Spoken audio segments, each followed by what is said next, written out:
हरि ओम सभी सुनने वालों को नमस्कार। मैं डॉक्टर कुमकुम गुप्ता मेंटल इलनेस कोच हूँ। आज मैं गीता के महत्व को समझाते हुए वीडियो बनाऊंगी। मैंने जो गीता से सीखा है वो मैं आपको बताऊंगी और जीवन के अनुभव भी शेयर करूंगी। आज कलयुग का मनुष्य बहुत दौड़ भाग कर रहा है पर खाली हाथ है। यह कड़वा सच है कि मनुष्य जो है वो समझ ही नहीं पा रहा है कि हम आधुनिकता पाश्चात्य की ओर बढ़ें या अपने संस्कारों को अडॉप्ट करें। मनुष्य का अपना सच्चा साथी कौन है? पति है, पुत्र है या मित्र है? श्रीमद् भगवद गीता मानव को जीवन जीने के सही तरीके सिखाती है। भगवद गीता में धर्म, कर्म, प्रेम, मोक्ष इत्यादि की बातें कही गई हैं। भगवान श्री कृष्ण की दिव्य वाणी से गीता लिखी गई है, वो एक अद्भुत ही ग्रंथ है। गीता ऐसा एकमात्र ग्रंथ है जिसकी शिक्षाएं मनुष्य को जीवन जीने की कला सिखाती हैं। जब मनुष्य जीवित है और जीवन जीने मरने के उपरांत भी आपकी सद्गति हो, इसका पाठ भी पढ़ाती हैं। भगवद गीता में 18 अध्याय हैं, 700 श्लोक है। भगवद गीता मनुष्य को कर्म की महत्व, प्रेम, सही मार्ग क्या है, किस प्रकार से इस गीता को फॉलो करके अपने जीवन को वो अच्छा बना सकता है, इसकी शिक्षा गीता में दी गई है। कोई भी ऐसी परिस्थिति या कर्म नहीं है जिसको इंसान गीता की शिक्षाओं से अपने समय को, अपनी परिस्थितियों को बदल न सके, अपनी कठिनाइयों को दूर न कर सके। मानव की भूल क्या है? यह कड़वा सच है। केवल कर्म है आपका सच्चा साथी, या आपने जीवित हो रहने तक आपने धर्म के कुछ कार्य करे हों, ईश्वर की प्रेयर किया हो, मेडिटेशन करके ईश्वर से जुड़ने का प्रयास किया हो, दान किया हो, लोगों की, गरीबों की मदद करी हो, इस तरह के अगर आपने किया, यही कर्म आपके साथ जाते हैं। जब मनुष्य के प्राण निकलते हैं तो पत्नी जो है द्वार तक, मित्र जो है शमशान घाट तक, और पुत्र जो है अग्नि देने तक साथ है। उसके बाद से जो उसने कर्म किए हैं उसी के अनुसार उसकी गति होती है। जितना मुझे ज्ञान है, वैसे तो गीता के बहुत ऋषि लोगों ने गीता का जो है व्याख्या दी है, गीता को एक्सप्लेन किया है। मैं भी अपने तरीके से जो सामान्य लोगों को भी समझ आ जाए, इस प्रकार से मैं गीता को एक्सप्लेन करना चाहती हूँ। गीता में बेसिकली अर्जुन, पांडव और कौरव के युद्ध का विवरण है। उस समय उन लोगों की स्थिति कैसी थी, लोगों ने किस प्रकार जो है युद्ध को लड़ा है, इसकी कहानी है। इसमें कृष्ण और अर्जुन का संवाद है। जो विषाद योग, जब अर्जुन को विषाद हो गया था, तो उस प्रकार से उन्होंने संवाद जो उन्होंने कृष्ण भगवान से किया है, वो उसको हम देखेंगे। उसके बाद से कृष्ण भगवान ने इसका क्या सॉल्यूशन दिया, अर्जुन को किस प्रकार से युद्ध के लिए तैयार किया। मेरी नॉलेज में तो कोई भी विश्व में ऐसा ग्रंथ नहीं है जिससे भगवान ने ये बोला हो कि अर्जुन युद्ध कर। कोई भी सब तो बस दया परोपकार, जाने दो, छोड़ो, हो गया, कोई बात नहीं, इसी को सिखाते हैं। पर भगवान कृष्ण ने अर्जुन को सिखाया युद्ध कर, युद्ध कर। युद्ध के मैदान में युद्ध हो रहा था, तो संजय को दिव्य दृष्टि मिली थी, जो युद्ध को देख पा रहे थे, और धृतराष्ट्र जो है जो उनके क्वेश्चंस के आंसर कर रहे थे। जो भी भगवद गीता है वो श्लोक संस्कृत में है, उसके अर्थ हिंदी में दिए हुए हैं। आज मैं अध्याय 1 पढ़ूंगी हिंदी में। पहला श्लोक जरूर मैं संस्कृत में आपको सुनाऊंगी, पर जो है हिंदी में आपको मैं श्लोक का कि क्या क्या युद्ध में हो रहा है, किस प्रकार इसका वर्णन आया है गीता में, वो मैं आपको बताऊंगी। ये तरह गीता भगवद गीता की गोरखपुर की पुस्तक है। पहला अध्याय मैं पर शुरू करने जा रही हूँ। ओम श्री परमात्मने नमः। श्रीमद् भगवद गीता अथ प्रथमोऽध्यायः। धृतराष्ट्र उवाच धर्मक्षेत्रे कुरुक्षेत्रे संवेता युत्सवा मामकः पाण्डवाश्च चैव किं कुअर्क संजय। ये पहला श्लोक संस्कृत था। अब मैं हिंदी में साथ में श्लोक नहीं पढ़ूंगी, बस हिंदी में आपको कंटिन्यू करूंगी। धृतराष्ट्र बोले, हे संजय, धर्म भूमि कुरुक्षेत्र में एकत्रित युद्ध की इच्छा वाले मेरे और पांडु के पुत्रों ने क्या किया? संजय बोले, उस समय राजा दुर्योधन ने व्यूह रचना युक्त पांडवों की सेना को देखकर और द्रोणाचार्य के पास जाकर यह वचन कहा, हे आचार्य, आपके बुद्धिमान शिष्य द्रुपद पुत्र धृष्टद्युम्न के द्वारा युवाकार रचना खड़ी की गई है। पांडु पुत्रों की इस भारी सेना को देखिए। व्यूह रचना क्या होती है? व्यूह रचना ये होती है कि आपको कोई ऐसा इस तरह से सेना के लोगों को खड़ा किया जाता है कि आप पहले उसमें बहुत मुश्किल से घुस पाएंगे और निकलने के लिए भी आपको बहुत आप उससे निकल पाएंगे कि नहीं। यही मानव की समस्याओं के साथ में होता है। जब हम कोई फसाने की समस्या रखता है तो हमें ये आना चाहिए कि हम उसकी समस्याओं को किस प्रकार सॉल्व करेंगे।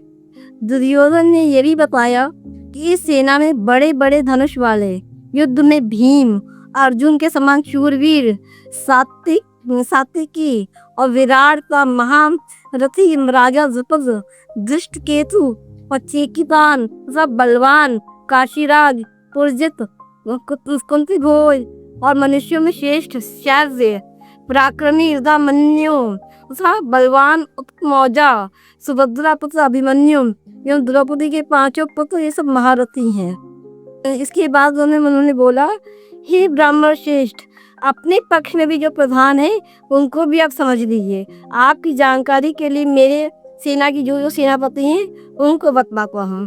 तब दुर्योधन ने बताया कि आप द्रोणाचार्य, पितामह भीष्म, कर्ण, संग्राम विजय कृपाचार्य जैसे तथा वैसे ही अश्वत्थामा वीरकर्ण और सोमदत्त का पुत्र भूरिश्रवा है। और भी मेरे लिए जीवन की आशा त्याग देने वाले बहुत से शूरवीर अनेक प्रकार के शस्त्रों से सज्जित हैं और सब के सब युद्ध में बहुत चतुर हैं। भीष्म द्वारा रक्षित हमारी यह सेना सब प्रकार से अजय है और भीम द्वारा रक्षित इन लोगों की यह सेना जीतने में सुगम है। ये सब दुर्योधन बता रहे हैं। इसलिए सब मोर्चों पर अपनी अपनी जगह स्थित होते हुए आप सभी लोग निसंदेह भीष्म पितामह की सब ओर से रक्षा करें, ऐसा दुर्योधन ने अपनी सेना के सभी लोगों को निर्देशन दिया। कौरवों के विरुद्ध बड़े पापी पितामह भीष्म ने उस दुर्योधन के हृदय में हर्ष उत्पन्न करने के लिए उच्च स्वर से सिंह की दहाड़ के समान गरज कर शंख बजाया। इसके बाद शंख और नगाड़े व ढोल, मृदंग, नरसिंघे आदि बाजे एक साथ ही बज उठे। उनका वह शब्द बड़ा भयंकर था। इसके अनंतर सफेद घोड़ों से युक्त उत्तम रथ ने बैठे हुए श्री कृष्ण महाराज अर्जुन ने भी अलौकिक शंख बजाए।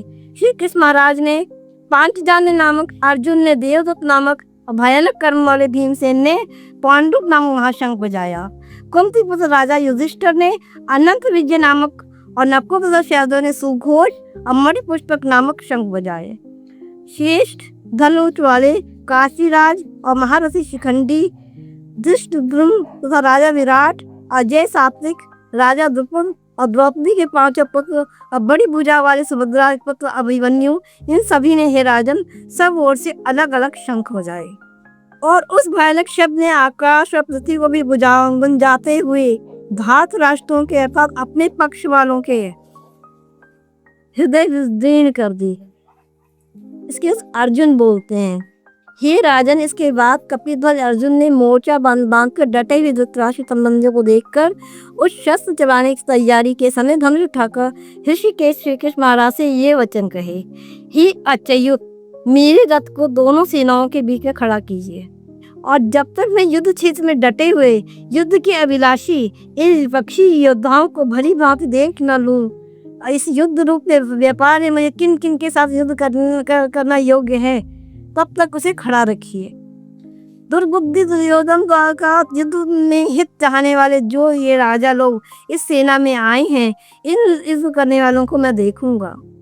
अब संजय बोल रहे, संजय बोले, हे धृतराष्ट्र, अर्जुन द्वारा इस प्रकार कहे हुए महाराज श्री कृष्ण महाराज श्री कृष्ण ने दोनों सेनाओं के बीच में भीष्म और द्रोणाचार्य के सामने या संपूर्ण राजाओं के सामने उत्सल रथ को खड़ा करके इस प्रकार कहा, हे पार्थ, युद्ध के लिए जुटे हुए इन कौरवों को देख। इसके बाद उस अर्जुन ने उन दोनों ही सेनाओं में स्थित ताऊ, चाचाओं, दादों, परदादों, गुरुओं को, मामाओं को, भाइयों को, पुत्रों को, पौत्रों को, मित्रों को, ससुरों को, सुहृदयों को देखा। उन उपस्थित संपूर्ण संबंधों को देखकर ये कुंती पुत्र अर्जुन अत्यंत करुणा से युक्त होकर शोक करते वचन बोले, हे कृष्ण, युद्ध क्षेत्र में डटे हुए युद्ध के अभिलाषी इस स्वजन समुदाय को देखकर मेरे अंग शिथिल हुए जा रहे हैं, मुख सूखा जा रहा है और मेरे शरीर में कंप और रोमांच हो रहा है। हाथ से गिर धनुष गिर रहा है, त्वचा भी बहुत जल रही है और मेरा मन भ्रमित सा हो रहा है, इसलिए मैं खड़ा हो रहने में भी समर्थ नहीं हूँ।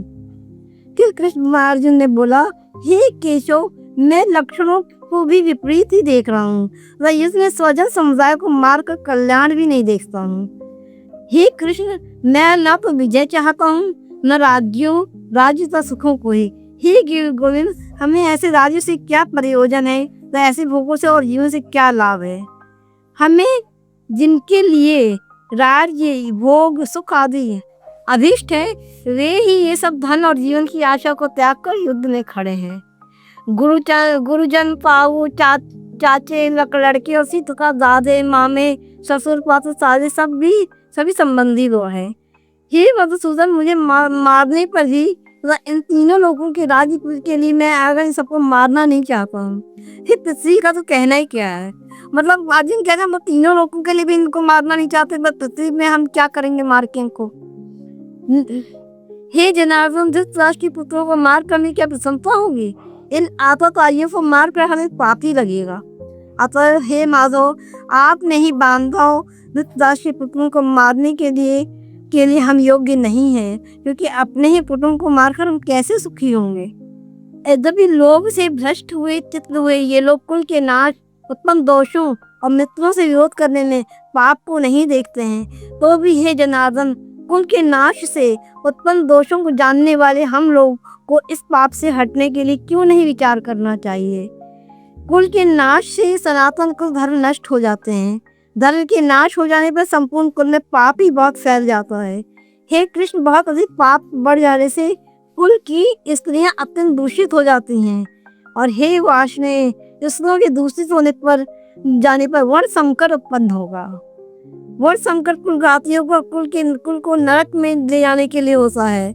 लुप्त हुई पिंड और जल की क्रिया वाले श्राद्ध व तर्पण से वंचित पितृ लोगों को अधोगति प्राप्त होगी। हे इन वर्ण संकर कारक दोषों से कुल घातियों के सनातन कुल धर्म और जाति धर्म नष्ट हो जाएंगे।